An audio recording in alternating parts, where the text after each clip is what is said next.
Hi, everyone, and welcome to my second episode of Dacourt Podcast. Everybody heard about what's happening this summer in the transfer market. Saudi Arabia has entered aggressively, targeting old and young talents in Europe. Their unparalleled offers jeopardize a lot of deals for big European teams. This is not the first time that Saudi Arabia considers attracting great talents into its league. In the 70s, they hired the star of the 1970 um, World Cup with Brazil, Rivellino. He was a master of his craft at the time, and he came to play for Al Hilal. Later on, when he retired in the 80s, other players like Zico followed suit. It showed the Saudi people the willingness of the government to pay whatever to get these talented players in the league and improve the performance of the Saudi Arabia League. The Saudi Arabia League has always been one of the best in the Arab world and in Asia. Of course, it's ranked 19. The league is ranked 19 in the world ranking of leagues according to kicklegore.com. They have won 3 Asian Cups and played in the World Cup 6 times. Recently, they changed their strategy after the Prince Mohammed bin Salman took over. First, he named the league after himself and started injecting more money into the league through rich Saudis. But at the same time, they started within the vision of 2030, Saudi Arabia enlarging their scope to Europe. And Turkey bin Salman got the team of Almeria in Spain, and the country started hosting the Super Cups of Italy and Spain. I mean, like each year, it costs them like 30 million euros, which is a lot of money, but it's for visibility. It's under the vision of the Saudi government 2030, as I said, because 63% of the population is under 30 years of age. So practicing more sports is important for younger generation. With the target of making the Saudis influential, healthy citizens, especially in a country which is number 14 in the obesity rates in the world, is very important. Girls have started to be allowed to exercise sports in 2017. So it's a population of 33 million that are a bit trying to get away from traditions and give more freedom to their citizens. The government wants to enhance the quality of life and try to diversify the economy as well, away from petroleum. The government has to think ahead and invest more in improving the quality of life of its citizens by engaging into sports. So, in 2021, the Public Investment Fund owned by the government bought the team of Newcastle in England. Everybody at the time thought that Saudi Arabia and Newcastle would start a spree of buying players, talents in Europe because they have a lot of money. But they showed up there was a strategy behind. It's not just money to waste for the sake of it. Later on, they created the LIV Golf, which is a new league to compete against the PGA. They hired great golf players in the world to join the league, and this has created a lot of debate in the golf sphere. Of course, they had the best USA ally in Donald Trump because he owns a lot of golf courses and, of course, his contact list.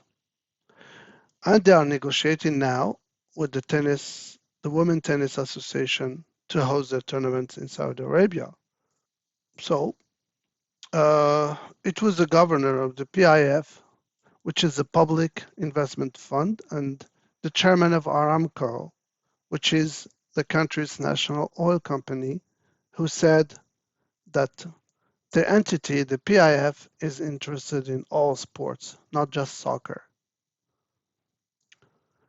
So what they did for soccer in Saudi Arabia is acquire most shares of the four major teams: Al Hilal, Al Nasr, Al Ahli, which just went back to the first league after being relegated for 1 year, and Al Ittihad. The PIF was allocated an envelope of $720 billion under the management of its CEO, Gary Cook. Gary Cook is an English man with outstanding professional background. He worked with Nike for Michael Jordan, who was he was a general manager at Manchester City, and then he was promoted to the UFC. And there, recently, he was the one who led the negotiations with Lionel Messi to bring him to the Saudi League. But the bid was not accepted, of course, by Lionel, who chose to go to Inter Miami instead. So things that pushed Saudi Arabia to believe in this dream are the vision, of course, 2013, making Saudi Arabia more visible in the economy, relying on other sources than petroleum.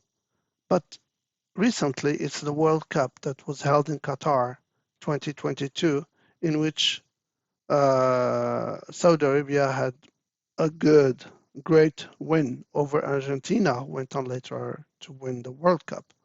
So the score of 2-1 against Argentina just put the country in total euphoria, and the prince, Mohammed bin Salman, declared that day a holiday for the country.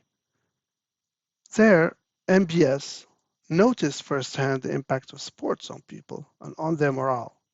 Since 2016, the National Transformation Program targeting a return on investment in sports clubs and facilities. With this in mind, they actioned in 2022 signing Cristiano Ronaldo.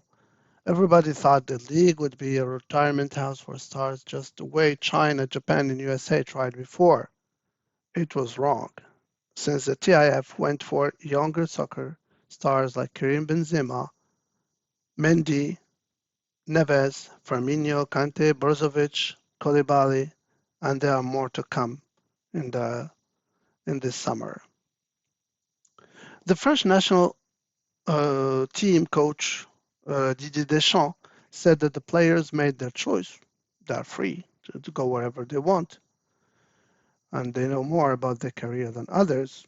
But he doesn't know how he can watch this league to follow the performance of his players that play for the national team, of course, like N'Golo Conte.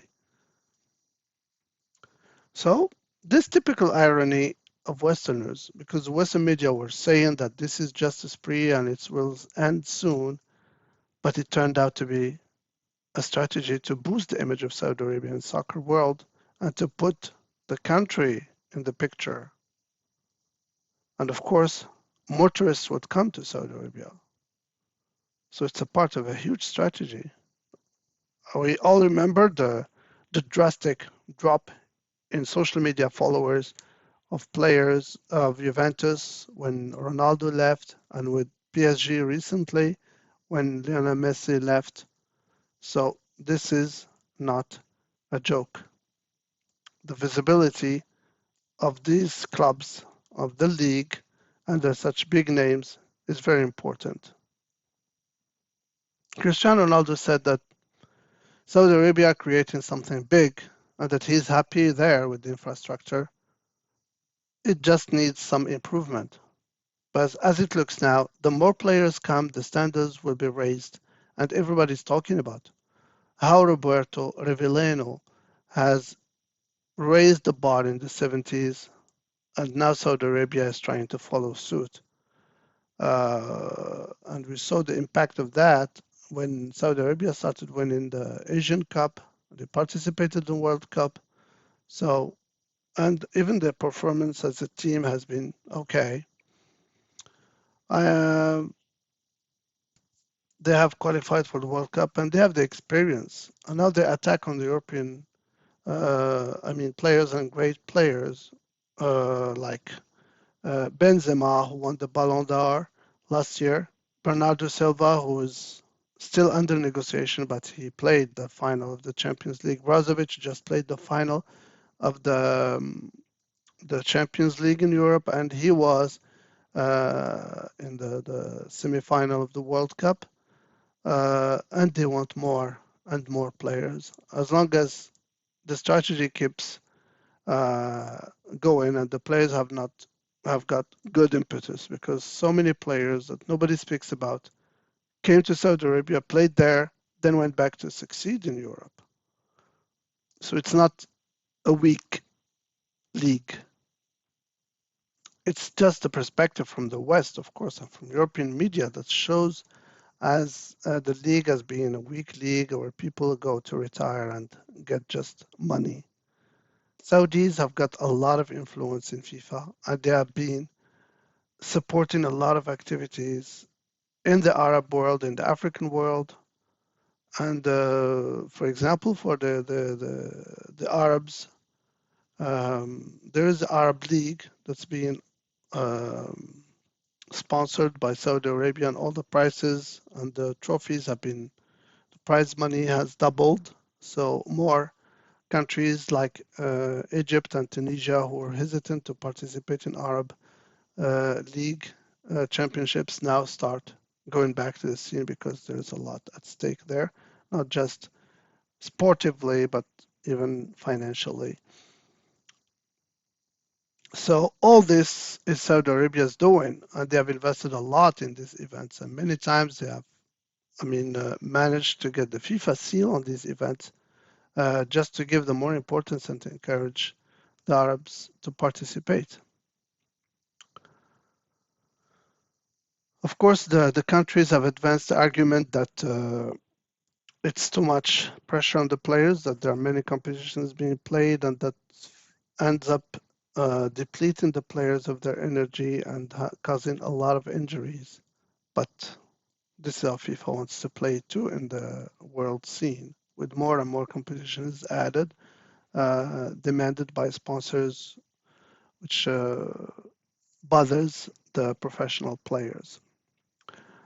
Um, so, Saudi Arabia would offer more attractive salaries for players, and also they have been hiring lately the best African and Arab players to play for the league. But with the coming of European stars as well, the quality will be better, of course. I'm sure that the infrastructure in Saudi Arabia will not suffer and will not show any frailties, but improving the quality of trainings and learnings from signing partnerships with the best teams in Europe and letting the players go there would improve, of course, the quality of play in the Saudi league. Um, and seen from a very micro perspective, it's a way for youngsters to get more into sports, which would give Saudi Arabia more weight in the world. Since they're targeting all sports, they should be reaping the fruits of these efforts by 2030s if they manage to organize the World Cup. So such presence of players would garnish the image of the country and many stereotypes will be corrected. We have noticed what happened in the World Cup in Qatar, that many, I mean, wrong ideas that the Westerners had on Muslim countries and Arab countries have been removed after seeing that firsthand. But still, it's good to accept that these changes will help the soccer improve and approach to games should be updated to fit the culture because we know that soccer reflects the culture of the place. Saudis live in harsh weather conditions, but their players have a lot of qualities and they have shown that their technical and tactical discipline would be good and can compete with any other country. Mm. That's it. I would like to hear your opinion about the subject. What do you think is Saudi Arabia model sustainable or not? Does organizing the World Cup show the young generations that switching to soccer would not be a bad idea? And the third question is, will Europe accept this invasion of the Saudis into the league and taking all the best talents in the European games? Thank you very much and see you next time. Have a great day.